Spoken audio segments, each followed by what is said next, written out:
2026 শিক্ষাবর্ষে সরকারি ও বেসরকারি বিদ্যালয়সমূহে ভর্তির ডিজিটাল লটারির ফলাফল প্রকাশিত হয়েছে। ফলাফলের ওয়েটিং লিস্ট বা অপেক্ষমান তালিকা কিভাবে দেখা যাবে এবং প্রাথমিক নির্বাচিত শিক্ষার্থীদের ভর্তির পর শূন্য আসন বা কতটি আসন ফাঁকা আছে সেটা কিভাবে চেক করবে, এ বিষয়ে বিস্তারিত আলোচনা করব আমাদের আজকের ভিডিওতে। যারা এখনও আমাদের চ্যানেলটিকে সাবস্ক্রাইব করনি তারা এখনই সাবস্ক্রাইব করে রাখো, তাহলে পড়াশোনার সকল তথ্য এবং পরামর্শ সবার আগে পেয়ে যাবে। প্রথমে চলে আসতে হবে বিদ্যালয় ভর্তির অনলাইন ওয়েবসাইট gsa.teletalk.com.bd। এই ওয়েবসাইটে আসার পর একটু নিচে স্ক্রল করলে দেখা যাবে ফলাফল অনুসন্ধান সরকারি বেসরকারি। সেখান থেকে আমরা সরকারিতে ক্লিক করে দেখিয়ে দিচ্ছি, বেসরকারিতে হলে বেসরকারিতে ক্লিক করবে।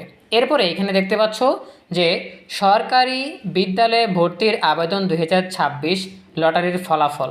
প্রথমে আছে ফার্স্ট রেজাল্ট লিস্ট, অর্থাৎ যারা নির্বাচিত হয়েছে তাদের তালিকা এখানে দেয়া আছে। এরপরে ফার্স্ট ওয়েটিং লিস্ট, অর্থাৎ যারা প্রথম অপেক্ষমান তালিকায় আছে তাদের রেজাল্ট এখানে দেখা যাবে। সেকেন্ড ওয়েটিং লিস্ট, এখানে গেলে দ্বিতীয় অপেক্ষমান তালিকায় যেসব শিক্ষার্থীর নাম রয়েছে সেগুলো দেখা যাবে। সো ওয়েটিং লিস্টে আমরা প্রবেশ করে দেখিয়ে দিচ্ছি যে কিভাবে দেখতে হয়।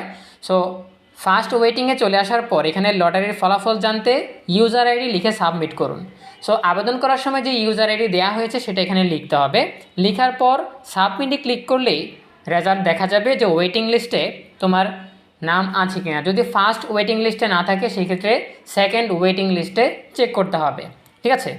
সো নির্বাচিত এবং প্রথম অপেক্ষমান এবং দ্বিতীয় অপেক্ষমান তালিকায় কিভাবে ভর্তি নেওয়া হবে তিনটা ধাপে, সেটা নিয়ে বিস্তারিত আলোচনা করে আমরা একটা ভিডিও দিয়েছি, সেটা দেখে নিবে।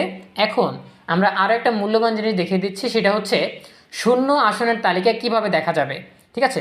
শূন্য আসনের তালিকা দেখে তোমরা সিদ্ধান্ত নিতে পারবে যে আমার ওয়েটিং লিস্টে এততম পজিশনে আছি আমি, ঠিক আছে, তাহলে শূন্য আসন হিসেবে আমি পাবো কি না সেটা দেখার জন্য অবশ্যই শূন্য আসনের তালিকা দেখতে হবে। সো ডান পাশে উপরে কোনায় দেখতে পাচ্ছ একটা 3 ডট লাইন আছে, এখানে ক্লিক করলে অনেকগুলো অপশন চলে আসবে। দ্বিতীয় অপশনটা দেখতে পাচ্ছ শূন্য আসনের তথ্য, এখানে ক্লিক করলেই শূন্য আসনের তথ্য দেখার জন্য একটা নতুন ওয়েব পেজ চলে আসবে। এখানে বিদ্যালয় সিলেক্ট করতে হবে। সো আমরা এখানে একটি বিদ্যালয়ের নাম লিখে দেখিয়ে দিচ্ছি।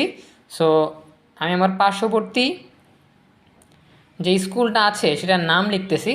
So Sangarchar government model high school, এটা আমরা লিখলাম। লেখার পরে আমরা ক্লাস সিলেক্ট করব বা শ্রেণী সিলেক্ট করব।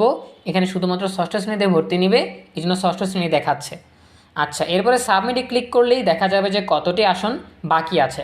সো এখনও প্রথম পর্যায়ের ভর্তি বা নির্বাচিত শিক্ষার্থীদের ভর্তি শুরু হয়নি। এখন আসন খালি আছে 165টি, ঠিক আছে, 165টি আসন খালি আছে, কারণ এখন পর্যন্ত প্রথম পর্যায়ের ভর্তি বা নির্বাচিত শিক্ষার্থীদের ভর্তি শুরু হয়নি।